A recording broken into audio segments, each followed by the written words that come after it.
I spent hours in front of the mirror practicing my speech. Short, neutral, just a few words. Nothing that would make me stand out, but still enough to show up at my father's retirement gala with some dignity. I could already feel the weight of the evening pressing down on me. I didn't want to go, but it was the thing you do, right? Show up. Smile. Keep your distance from the people who don't even know you're there. On the dresser next to me sat a small gift, wrapped in plain paper, a square corner peeking out. Inside, a frame picture, a faded shot of me standing next to my father at a science fair when I was 12. I'd won first place, the only time in my life I'd seen real pride on his face, for a second. The moment passed fast, like it didn't even matter. But I kept that picture. I kept it like a secret. It was the one time I could look back and remember that maybe, just maybe, my father had seen me for something more than the shadow I'd become in his eyes. I stood there, holding the frame, the weight of the glass sharp in my hands, the edges dug into my palm. My father had spent decades bragging about Kyle and Ethan, military, business. They'd done what he expected. Me, I'd carved my own path, stayed quiet, made my own accomplishments, but none of that ever seemed to matter. As I adjusted my tie and turned toward the door, I knew that nothing would change tonight. I wasn't looking for his approval anymore. I was looking for something else, a reason to stop caring. Maybe this gala would be the last time I'd try.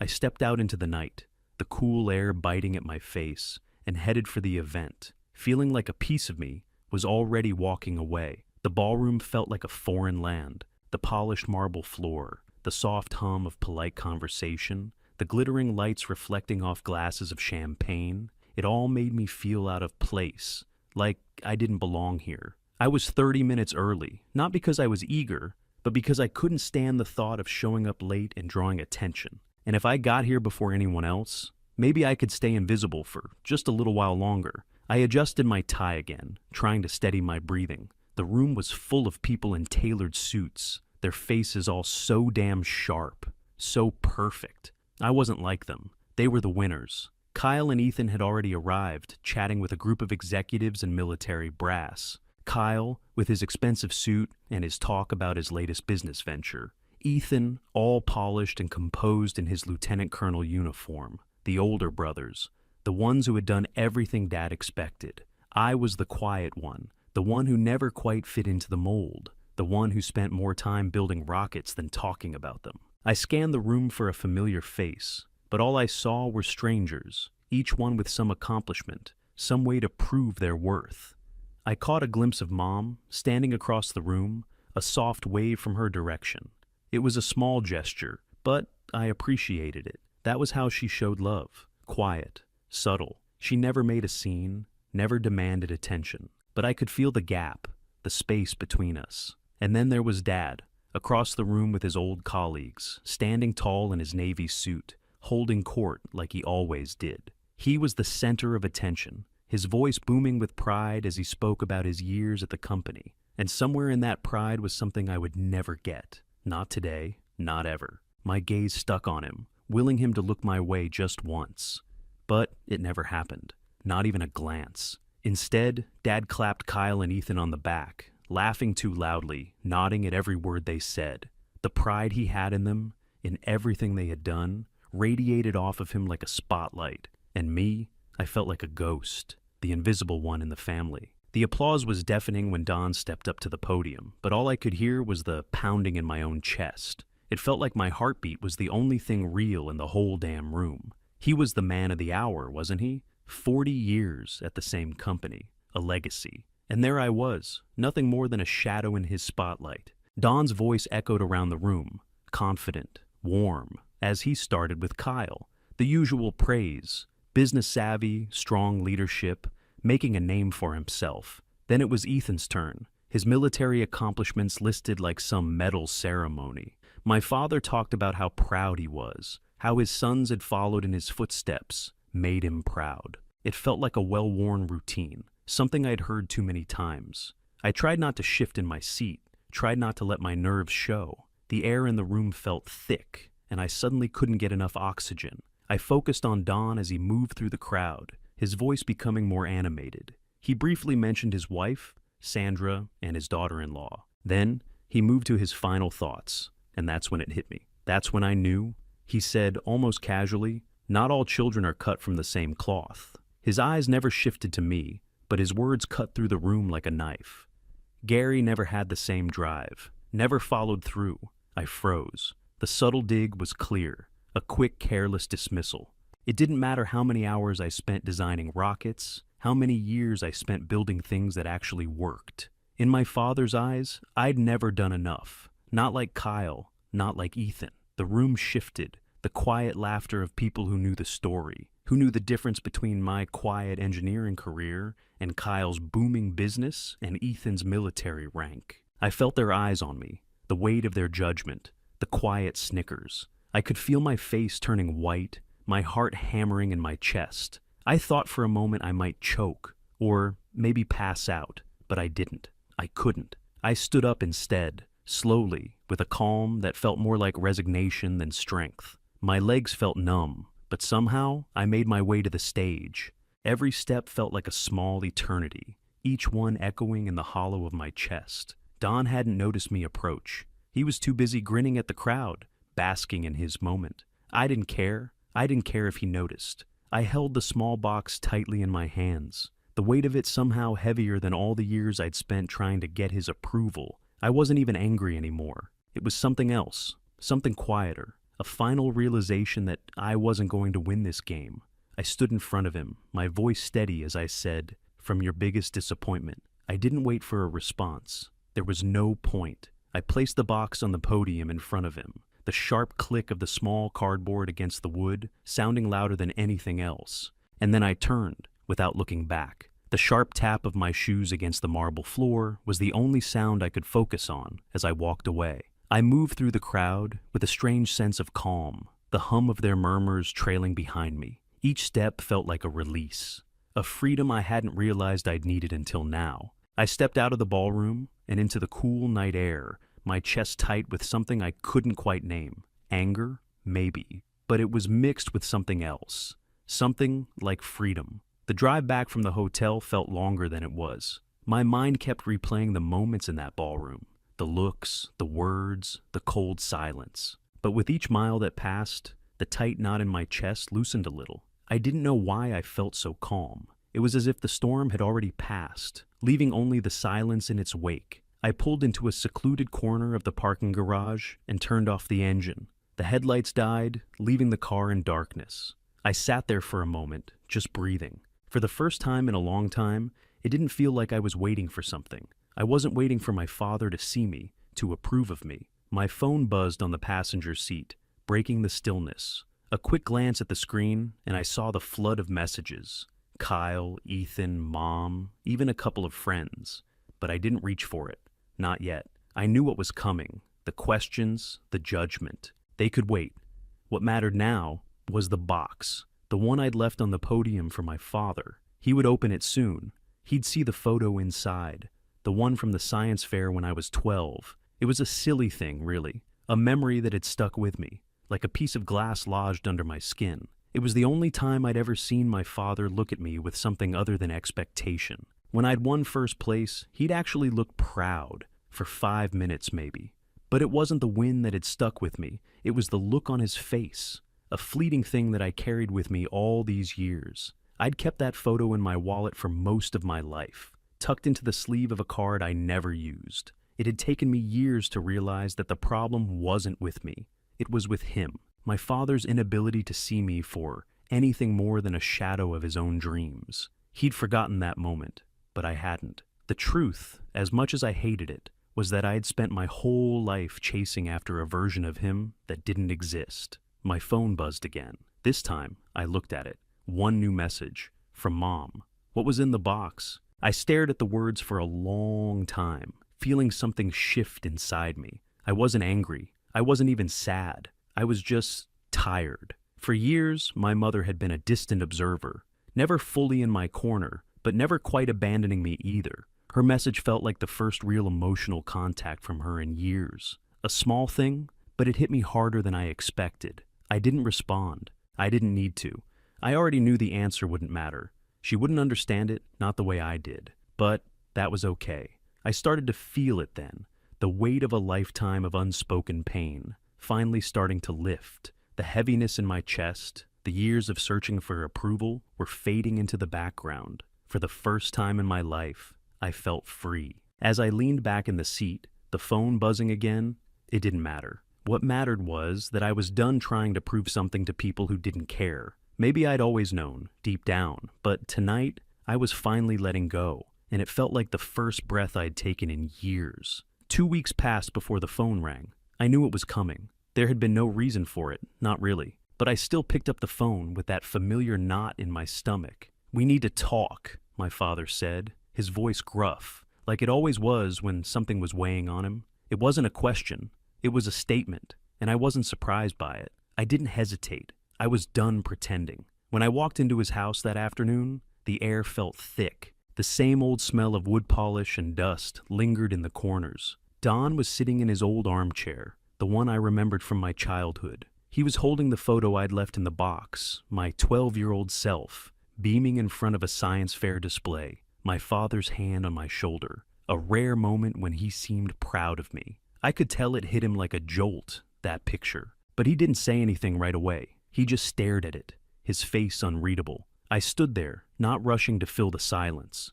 For once I didn't feel the need to speak, to explain, to justify myself. After what felt like an eternity, he broke the quiet. "I don't remember that day," he muttered, his eyes still fixed on the photo. The words landed like a slap, but I didn't flinch.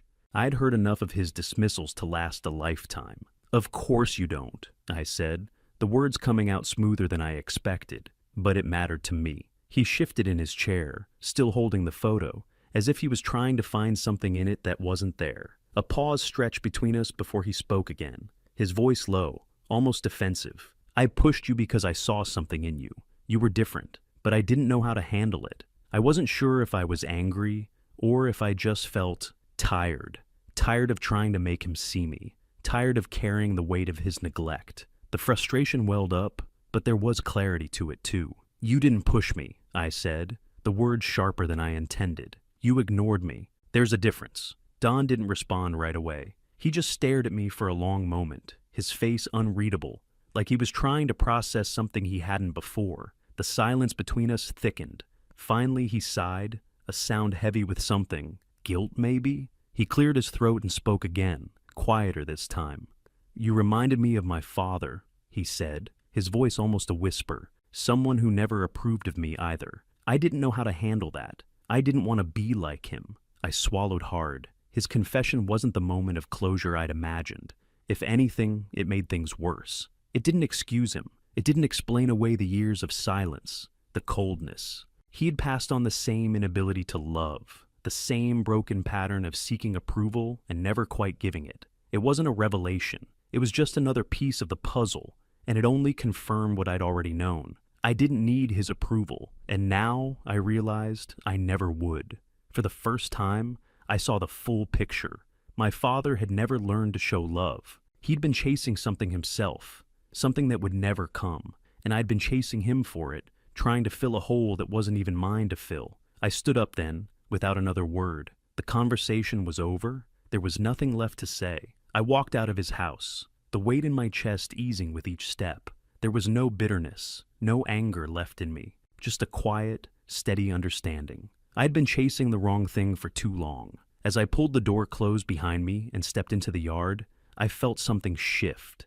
The weight of my father's neglect wasn't my fault. It had been passed down to him, and now it was mine to let go of. Don's confession didn't change anything. In fact, it only made things clearer. My journey to self-acceptance didn't need his validation. It never had. Life moved on. It always did, right? Work was no different. I showed up at the aerospace firm each day, but something had shifted. I wasn't grinding for approval anymore. I wasn't trying to prove anything to anyone. I was there because I loved what I did. I found passion in the work, in the challenges, in the designs I helped create. It wasn't about making a name or earning anyone's praise. It was just about building, solving problems, doing something that mattered to me. I didn't expect much outside of that. But then, out of nowhere, I got the email. An invitation to keynote at a major engineering summit. Not some small event either. This was the kind of stage that people in my field dreamed about, a chance to share my work, my experiences, to speak on something I cared about. The fact that they'd asked me, that I'd earned it on my own, felt different than anything I'd ever experienced. There was no validation from Dad, no applause from my brothers. I'd built this, myself. As the date of the summit drew closer, I took time to reflect on how far I'd come. I thought about all the years I'd spent chasing approval, how I'd tried to fit into roles that never suited me. I'd spent so much time trying to make my father proud, trying to prove to the world that I was worthy. But somewhere along the way, I realized that I wasn't building a life for me. I was building one for everyone else's expectations, but not anymore. The day of the summit, I stood backstage, my heart pounding, and I thought about everything I'd been through. And when I finally stepped out onto that stage, the room full of bright, eager faces, I knew it wasn't about the crowd anymore. It wasn't about impressing anyone. It was about me, standing there, saying the words I needed to hear for myself. I talked about my journey, growing up in a family that never saw me as worthy, how I fought to carve out a space for myself, to find my own place in the world. I told them about the years spent trying to gain approval from people who couldn't see me. And then I finished with something simple but true. You don't need to prove anything to anyone, I said, my voice steady. Prove it to yourself. I paused for a moment, letting the words sink in, and I saw heads nodding in the crowd. It wasn't applause, but it didn't need to be. For the first time, I felt recognized. Not because of the praise, but because I had said what I needed to say. The speech was a hit, of course. People came up to me afterward, offering congratulations and words of appreciation. But it didn't matter like it used to. I didn't need their approval. The recognition felt nice, but it wasn't the point anymore. The point was that I no longer needed anyone to tell me I was worth something. I'd finally figured it out on my own. The phone didn't ring after the gala or after the summit. My brothers didn't reach out. I didn't care. I'd spent too many years measuring my value by their standards. I was done. It was freeing, in a way I couldn't fully explain. As I walked away from the stage, I realized something. I wasn't seeking anyone's approval anymore. I was finally living for myself. And then the video of my speech went viral. It wasn't what I expected. It was just a recording of a moment, a message shared with a few hundred people. But it struck a chord. The attention felt strange, but it wasn't what fueled me. It was the quiet satisfaction of knowing I'd finally accepted myself, without anyone else's permission. A few weeks after the summit, I got an unexpected message from Luke, my cousin.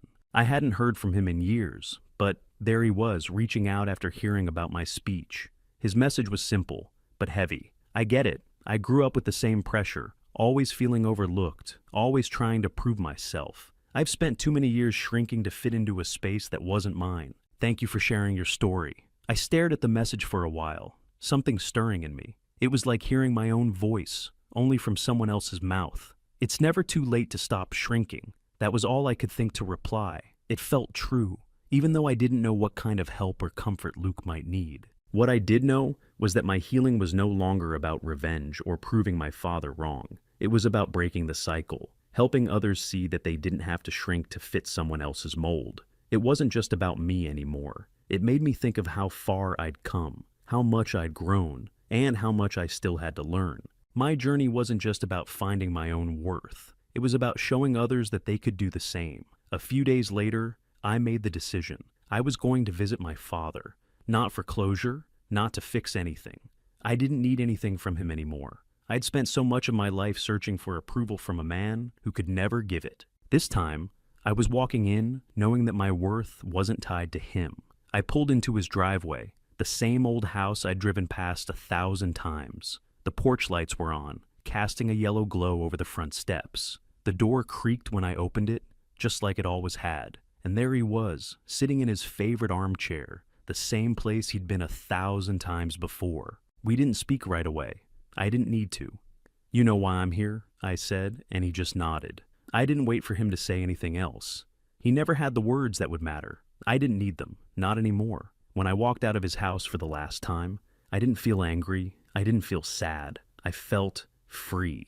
The weight that had been with me for so long was finally gone. I'd spent my whole life trying to earn something from him that was never mine to have. But now I knew my story wasn't his to write anymore. This time, it was my story to write, and I wasn't asking for anyone's permission to live it. I realized then that the real victory wasn't in proving anything to my father. It was in choosing to stop seeking validation from the people who never understood me. The moment I stopped trying to earn their love was the moment I finally started to love myself.